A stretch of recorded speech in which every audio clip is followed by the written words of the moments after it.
So hello and welcome back to my YouTube channel. I am your educator, Dr. Neha. In today's video, we are going to talk about research titles. Once you have decided that you are going to take admission in PhD this year and you have finalized from your side your research area, the intellectual identity now you need to give through your research, through your proposed research, has to be titles. Yes, titles are important. They should be justified. That's your intellectual identity. And when I say it, I mean it. It is because you're going to spend 3 to 4 years to your PhD. Besides your area, the another most important thing is the title you give. In those 18 to 20 words, you define author. You define the context and you define your primary work and the framework also. So titles should be specific, should be researchable, and should be manageable. In this short video, we are going to talk about titles in detail. I'm going to give you few of the tips that can be useful in your journey of finalizing your research title. See, just like research proposal, research titles are also hypothetical. They are tentative. With every RAC meeting and with the meeting of PG Board of Studies, your title will be altered. You'll be questioned on the basis of your titles in the presentation or the interview committee you will attend. So your titles, when I say this, I mean the titles are always tentative. You have finalized your area, they are always under scrutiny of the interview committee or the PG Board of Studies committee. They will re-justify it. First of all, they will ask you to justify it. And at second stage, they'll give you real worthy suggestions, their suggestions. But by and by, we should be aware of the latest title structure. We should be aware of the terminology that should be used in the title. First thing first that I would like to mention is that I have told you that your titles should be specific, searchable, and manageable. They should mention the main author, main problem, objective, and also the main theory. This stands apt in the context of humanities. Students or scholars who are going to do PhD in humanities, so you should mention your main author, main theory, and main problem and objective should be clearly justified in the very title. The things that you should avoid in finalizing and structuring your title is avoid vague words. Avoid your title being too descriptive and long at the same time. You cannot describe each and everything in the title. So it should have a concrete structure like a catchy phrase. You can use the main theoretical framework and also the context, main author, main work you are referring to. In the screen in front of you, I will mention the title that I have used in my latest research paper that has been accepted to be published as a book chapter. I will mention that title right here. In that title, you are likely to see a catchy phrase. You are likely to see the major theory of digital humanities that I have used and also diaspora. And you are likely to see the primary text or the primary area. Here the primary text is Kiran Desai's 2025 novel, The Loneliness of Sonia and Sunny.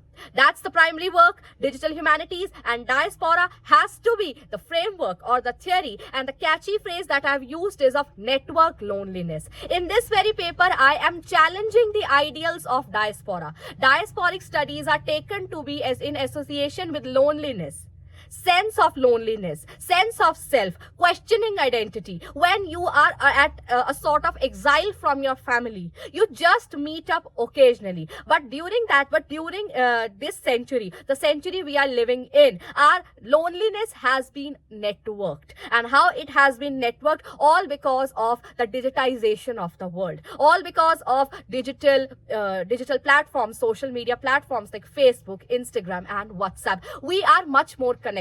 So that's why this loneliness has become networked. So diasporic studies should include and redefine this area, this key theme, this key aspect of this, that is loneliness. Because loneliness today is not only the loneliness that you are separated by distance. Yes, you are separated by distance, but you are connected virtually. So there is a need to include and inculcate this type of theory also, wherein I am studying digital humanities and diaspora studies in contrast to each other and in connection to each other. So that is why I am mentioning this title as an example here. Second thing, I completed my doctorate in 2022, and the title that I chose for my doctorate, the main area, the main author was Ruskin Bond. The framework was of a child, and the theory that I intended was representation eco-criticism. But what did I do? After PG Board of Studies, my title was shortened to, because in one thesis I was doing so much. I did not recline myself to one theory. That is a theory of representation and identity by Stuart Hall. I was also talking about child and its connection to nature from the eco-critical lens also.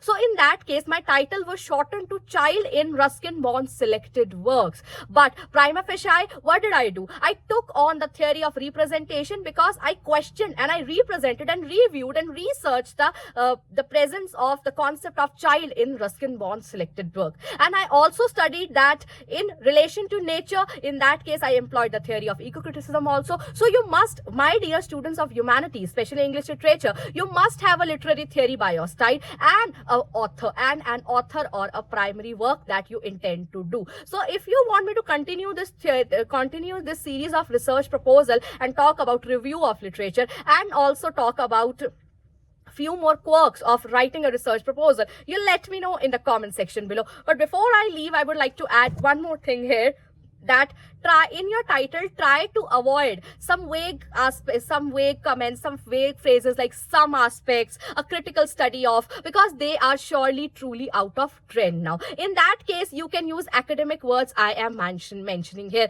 These academic verbs are like mapping, negotiating, reimagining, exploring, examining, and representing. And if you want to know the ideal structure of your title, then do let me know in the comment section below. I'll surely reply with one or two examples of the title structure that you can employ while finalizing your research title. See, titles are important. When you will sit for your very first annual seminar or for very first half-yearly report and even for your thesis summation, the very first justification that you need to give must be on your title. You will be asked on your title. You will be questioned on your titles. You will be counter-attacked on the basis of your title only. Even before the interview panel will read those upcoming 6 to 8 pages, they will first of all read your title. So be very, very sure of getting a title correct. And that's the identity, that's the name of book, that's the name of research you are giving to yourself, you're giving to your upcoming 3 to 4 years. But mind you,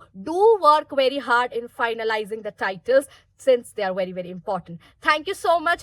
Do stay tuned for more. This is Dr. Neha, your online research guide. Thank you.